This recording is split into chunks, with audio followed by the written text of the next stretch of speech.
The urge to play Dungeons and Dragons came back feverishly. All I was thinking about, man, I really like to play Dungeons and Dragons again. But geez, I got nobody to play with. That was my big thing. And I'm like, well, what versions of Dungeons and Dragons do I play? Now, I check on Amazon to see what was going on. I go to dungeonsdragons.com and all that kind of stuff. Because I'm only about Dungeons and Dragons. That's the only thing I know at that point. All of a sudden, I find out that 4th edition is coming out. 4th edition. I'm very, very excited about this. I'm like, wow, a new version of Dungeons and Dragons is coming out. I'm totally stoked. So I ordered all 3 books, and here they actually are. I got the Dungeon Master's Guide, the Player's Guide, and the very first Monster Manual. And I got these books, and it was so exciting to sit and read them and go, Dungeons and Dragons again. You know, I can't wait to play it.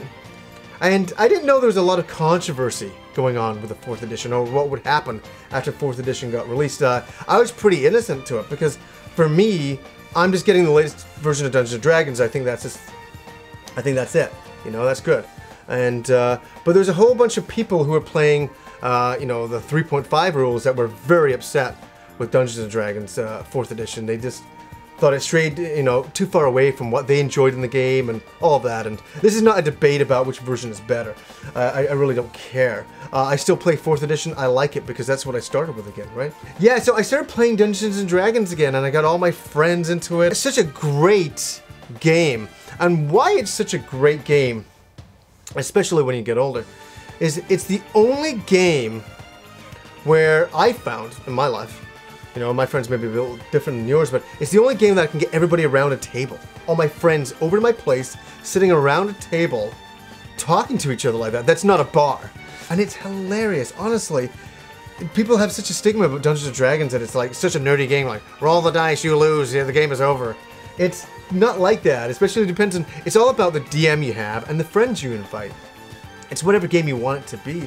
And me and my friends, we kill ourselves laughing, man. It's like, you know, one day I'll do, maybe I'll do an episode on one of my Dungeons and Dragons games, because I have the most entertaining characters that play the game. I have one of my friends that I've known my entire life since I was 14 years old, and he comes over, and he always comes over with a 6-pack of beer.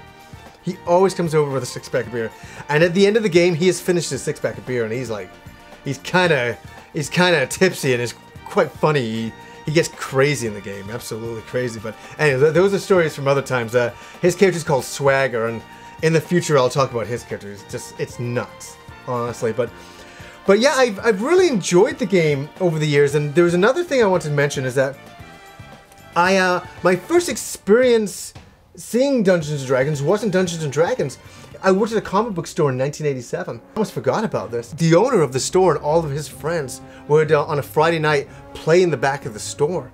But they didn't play Dungeons and Dragons. They were into another role-playing game, and maybe many of you have forgotten about this one. It is the Middle-earth role-playing game. I have actually never played this. My friend Andrew and some other of my friends played it religiously. I kind of got more into D&D, but it was so fun as a little kid watching these grown-ups in their early 20s play Middle-earth role-playing game, and it was really funny. They're all in some bar and in the game that they were playing, and they're all drunk, and the typical, the dancing girls are going on, there's all this, and there's barroom brawls going on, and as a kid I'm like, this shit is so fascinating. And just seeing how all the people interacted with each other, it was very, very funny.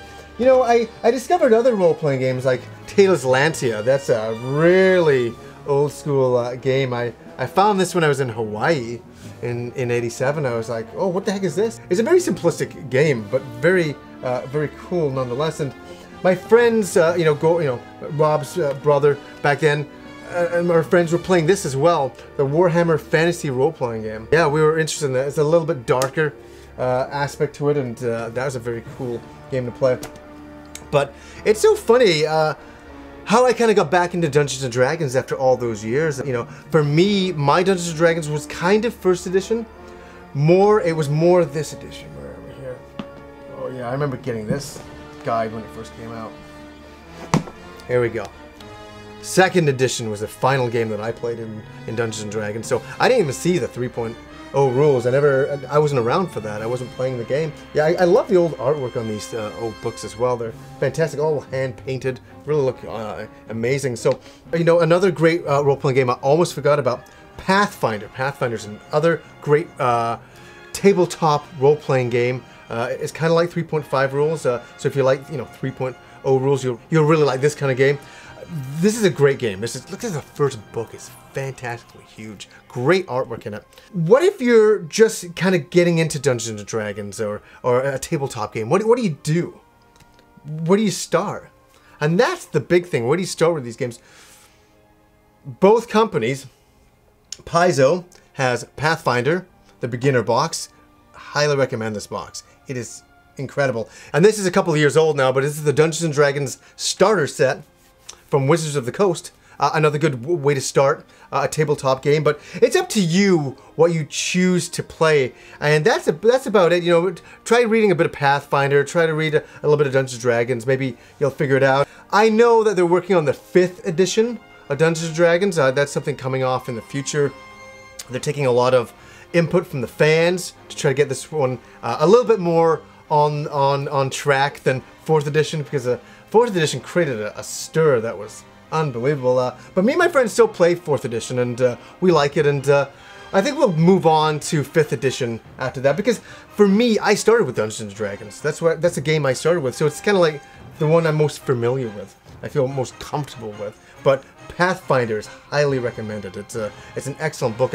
I've read through a lot of it, and it is a huge book. Another great aspect of Dungeons and Dragons as well that is a lot of fun to use is miniatures. And there's a lot of miniatures out there, and there's a lot of you know, ones that are pre-painted. There's a lot that are not, that you can paint yourself. That's a hobby into itself. I really recommend the Pathfinder WizKids miniatures. You can buy them at any hobby store in little packs, but I love the miniatures because they're pre-painted, and I don't have time to paint them, unfortunately. And they do an excellent job sculpting them, painting them.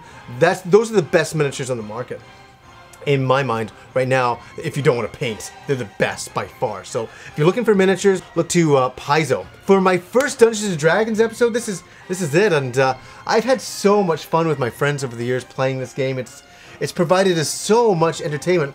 Honestly, for the price of a couple of books, you'll be playing this game for years to come. It's as geeky as you want it to be. It's not as geeky as you want it to be. It's any game that you choose it to be. You can role play it, you can really act the character, or you do not have to do that.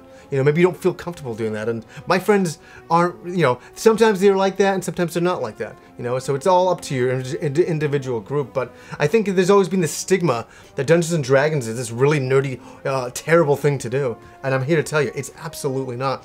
It's a lot of fun. It's a game that actually gets people around a table to play, to hang out with your buddies. So in that aspect, it's an absolute winning game, and I've had a lot of fun with it over the years. So anyways, guys, until next time.